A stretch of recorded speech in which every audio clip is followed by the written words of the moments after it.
may not be suitable for all audiences.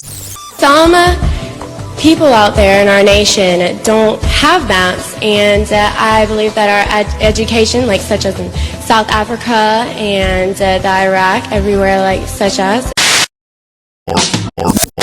Art 101 with Mr. Burgher.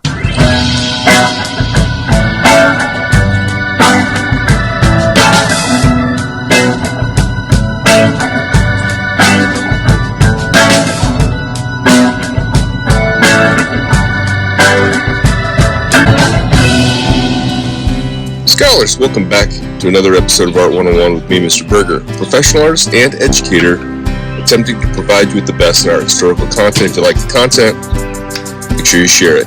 Thanks. Quick question. Are those the only clothes you own? So today I'm here at the Nelson-Atkins Museum, checking out their sculpture garden, and we're going to start right here with this one by Auguste Rodin, The Thinker.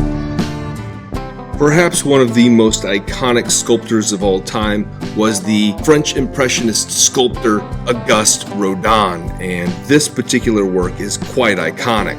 Now, this casting was done in 1949, which was originally conceived as a portrait of Dante, the poet that created the Divine Comedy, thinking up this famous poem-type story from the Renaissance, and it has evolved into something more generic with time, but at any rate, there are 27 known full-size castings of The Thinker by Rodin, although not all, like this one, was actually cast after the passing of Auguste Rodin. I wonder what he's thinking. I know. He's trying to think of a good song. The next work we're going to take out is by Roxy Paine from 2011 called Ferment.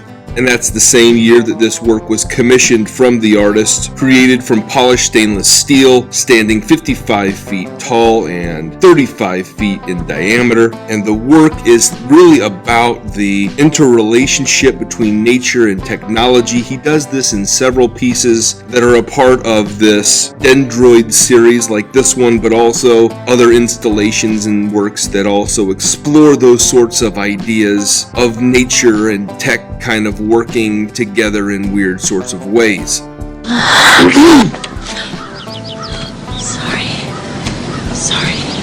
As you walk around the sculpture park at Nelson-Atkins, you're going to find several pieces by Henry Moore, like this one, Reclining Figure Hand from 1979. The reason for that is that the collection actually began with 57 works that were purchased in 1986, and then they added another 10 in 1989, and the original title of the park was actually the Henry Moore Sculpture Garden, and they began to add more artists and artworks by the early 90s and began to really expand what they were doing there. This is a really great example of Henry Moore's work. It shows his passion for natural forms and very much is an echo of the landscape. The sculpture park at Nelson-Atkins, specifically known as the Donald J. Hall Sculpture Park, includes the largest collection of Henry Moore sculptures in the United States. Ugliest woman I've ever seen. Ursula von Rydingsvard created 3 bowls in 1990. They were then purchased by the Walker Art Center in Minneapolis and found its way to Kansas City in 1999. The works are created from a mental image without any sort of design on paper or anything like that, and her mental concept really evolves as she works, and the vast majority of her works deal with or are influenced by nature and specifically using wood as a media, and this particular work is just the same, created from laminated 4x4s of cedar wood, and so that it is weather resistant, and hopefully, if the media holds true, it won't hopefully rot. Don't you say that. Don't you ever say that.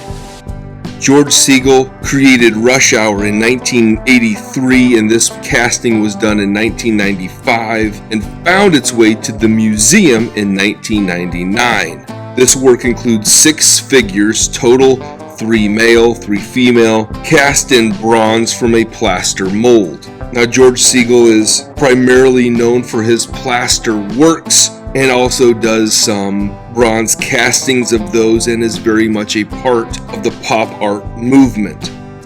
You seem to always be deep in thought.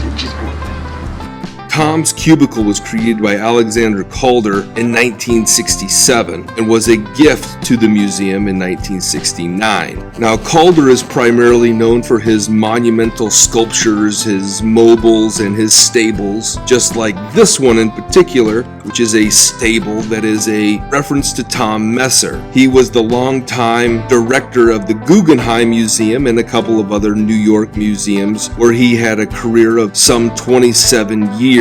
And as an individual, obviously, he had some sort of influence or impact for Calder to create this stable to his workspace.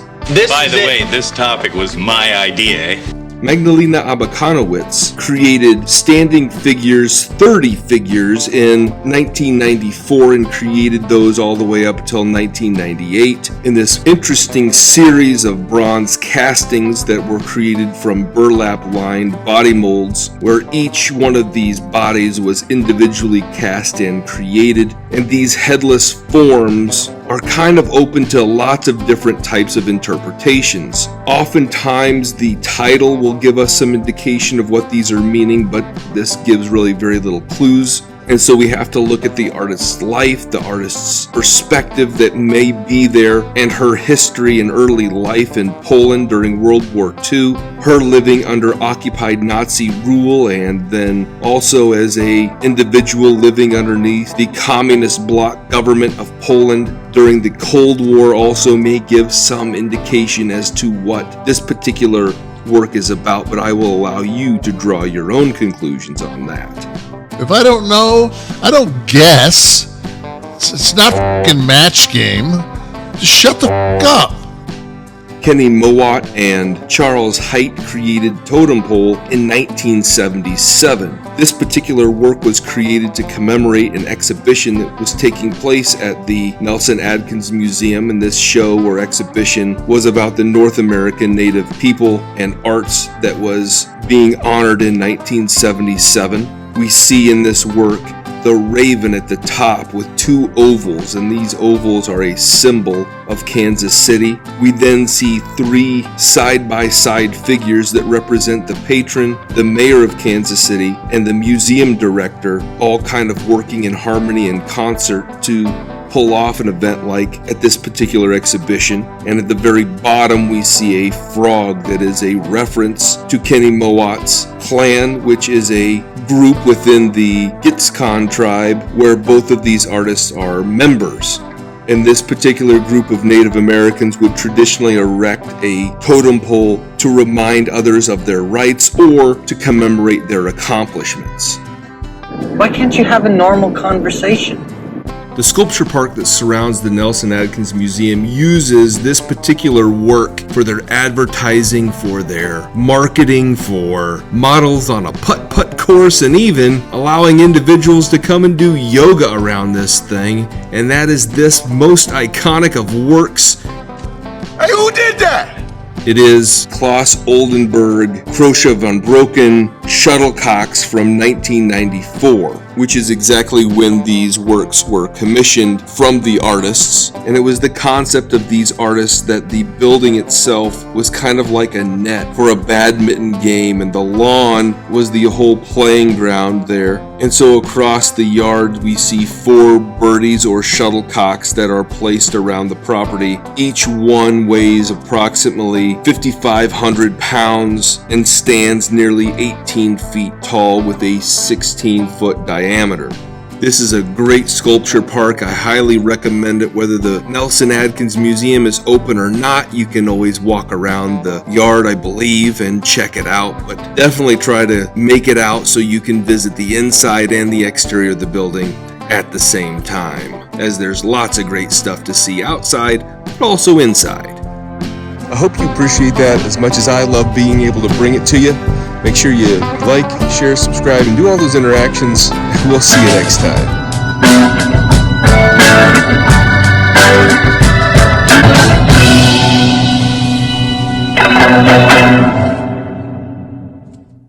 Don't worry.